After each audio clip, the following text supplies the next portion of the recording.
Esse é o canal Palavra de Médico, eu sou o Dr. José Rodrigues e a palavra de médico hoje é kefir. Eu vou mostrar o lado prático dessa valiosa bebida fermentada, seus vários benefícios diretos, a quantidade certa para tomar e vou concluir com uma importante descoberta terapêutica do kefir que tem atraído cada vez mais adeptos. E não vou interromper o vídeo para nenhum aviso. Então, se esse tema te interessa e se no final você gostar, deixa seu like e compartilhe com seus contatos, pois esse vídeo é de utilidade pública. E se você é novo ou nova aqui, faça sua inscrição no canal e entra para a comunidade Palavra de Médico, que está crescendo muito. E se aprovou esse tema e gostou do que viu, outra forma de apoiar e contribuir para o nosso trabalho é clicar no ícone Valeu Demais abaixo desse vídeo. Então vamos ao tema sem interrupções. Existem dois tipos de colônias chamadas de grãos de kefir.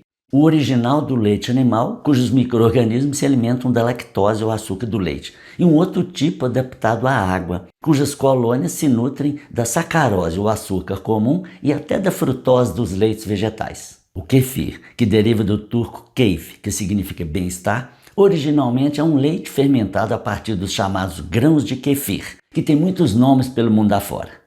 Apesar de muito popular nas últimas décadas, o kefir ainda é um pouco desconhecido em algumas partes do mundo. Mas na maioria dos países europeus, por exemplo, ele é produzido comercialmente e é consumido em larga escala. O kefir pode parecer, mas não é iogurte. E o que ambos têm em comum é apenas o fato de serem bebidas fermentadas. A maioria dos micro-organismos originais do iogurte comum, por exemplo, não vencem a barreira gástrica, ao passo que as dezenas de tipos diferentes de bactérias e leveduras do kefir, além de fazerem bem ao estômago, chegam inalterados ao intestino, onde o kefir gera seus principais e essenciais benefícios. O kefir entrega tantos benefícios nutricionais e terapêuticos que ele é considerado um superalimento, categoria superior dentro da classe dos alimentos funcionais. E veja por quê. Tem ótima quantidade de nutrientes importantes como vitaminas do complexo B, vitamina K, magnésio, cálcio, aminoácidos essenciais e um monte de outros. 2. Tem ação antibacteriana e antifúngica abrangendo vários tipos de infecções e combatendo, por exemplo, a candidíase. 3. Estimulação do sistema imunológico. 4. Reforça a microbiota intestinal como um todo, equilibrando as funções intestinais. 5. Previne e trata problemas gástricos, evitando a proliferação do H. pylori, bactéria associada ao surgimento do câncer gástrico. 6. Auxilia no combate à osteoporose. 7. Ajuda na prevenção de perda muscular, a sarcopenia. 8. Inibe a proliferação de células cancerígenas. 9. Estabiliza a pressão arterial. 10. Favorece o processo de emagrecimento. 11. Tem potente ação antialérgica. O 12º efeito, de grande importância e razão do aumento do consumo atual de kefir, eu vou mostrar depois da devida explicação. E o kefir de água? Para explicar por que ele existe, precisamos lembrar primeiro uma questão que envolve o leite animal. E se você faz parte da comunidade Palavra de Médico, já me ouviu explicar isso mais de uma vez. Há dois tipos básicos de problemas humanos com o leite animal. Intolerância à lactose por falta de lactase, a enzima que digere o açúcar do leite, e por falta de proteases, enzimas que digerem proteínas, alergia à caseína, a principal proteína do leite animal, indigesta para muitas pessoas. A caseína, por falta de enzimas adequadas, chega ao intestino incompletamente fragmentada, onde gera fenômenos inflamatórios, mas acaba sendo absorvida, sendo assim considerado um agente invasor pelo sistema imune. E agora os glóbulos brancos se encarregam de neutralizá-la e destruí-la. Ocorre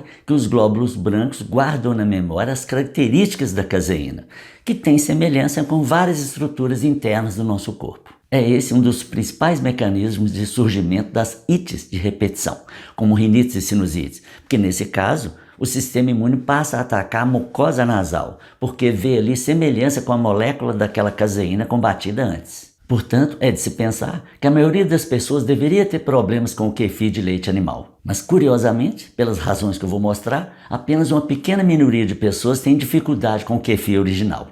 Isso ocorre porque a fermentação que as colônias de micro-organismos do kefir promovem no leite consomem a quase totalidade de lactose e melhoram a digestibilidade da caseína, que pode ser processada normalmente no intestino. Mas de todo modo, ainda pode restar um pouquinho de lactose e a caseína, mesmo atenuada, ainda está lá. Isso pode ser um problema para organismos mais sensíveis. Por isso, adaptou-se um grupo de colônias para ter como substrato a água, ao invés do leite animal. Portanto, se depois de tomar o kefir de leite, você apresentar problemas gastrointestinais, indisposição, dor de cabeça, o seu melhor kefir é o de água. Ambos os tipos de kefir geram mais ou menos os mesmos efeitos que citei antes, mas os estudos científicos sobre o kefir de leite, muito mais numerosos, apontam para uma intensidade maior de seus efeitos positivos quando comparados com o kefir de água. Muitos dizem que o kefir de leite não se adapta na água e vice-versa, mas vi vários depoimentos de usuários que fizeram essa transposição e a maioria diz que está dando certo. Mas pelo sim, pelo não, ao obter seus grãos de kefir, use cada um no seu próprio substrato. O preparo dos dois tipos é semelhante, em 2 passos.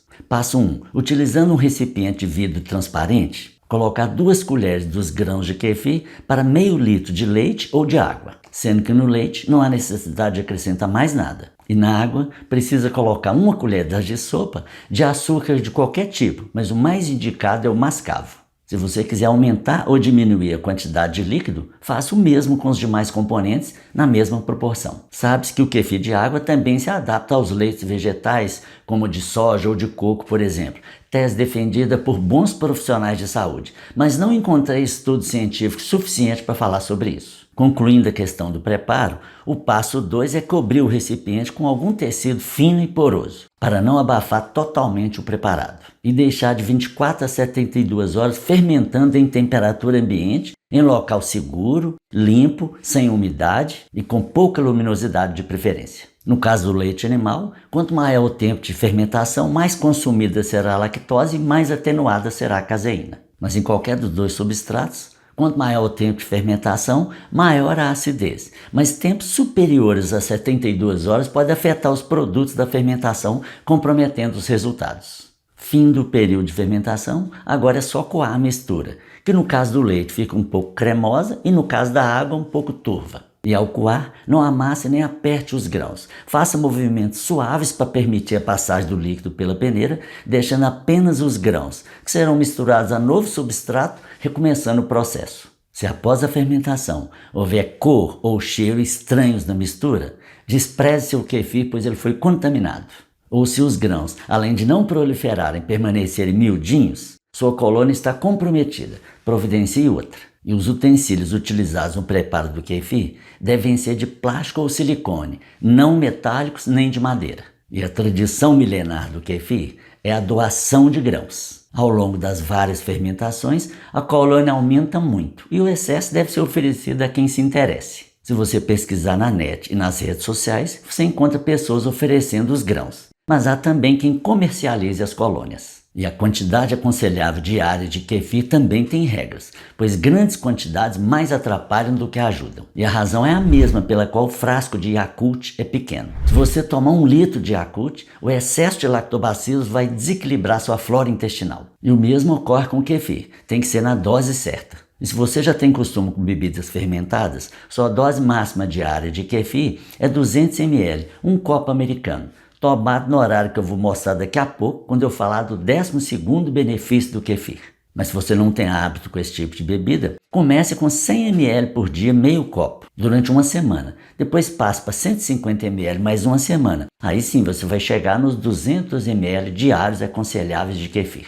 Pode tomar puro, batido com frutas ou misturado com outros ingredientes saudáveis, mas evite adicionar açúcar, pois isso compromete os bons efeitos de qualquer bebida, principalmente fermentada. O melhor horário para tomar tem a ver com a importante descoberta terapêutica do kefir, o 12º benefício que eu vou abordar agora.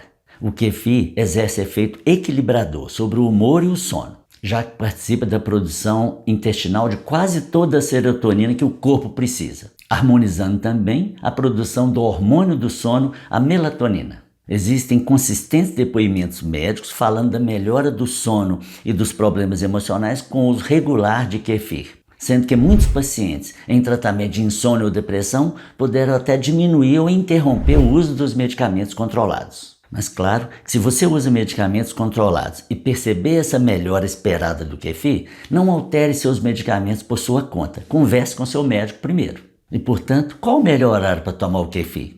À noite, perto da hora de dormir. E além dos bons efeitos sobre o emocional, veja que sono gostoso que você vai ter. Se você deixou sua generosidade para o final, vou te lembrar aquelas opções. Deixar o like, compartilhar esse vídeo com seus contatos, deixar seu comentário, entrar para a comunidade Palavra de Médico se inscrevendo aqui, se for seu caso, e apoiar nosso trabalho de partilhar conhecimentos médicos e práticos de qualidade toda semana, clicando no ícone Valeu Demais abaixo desse vídeo. Muito obrigado, esse foi o tema de hoje, vejo você no próximo vídeo.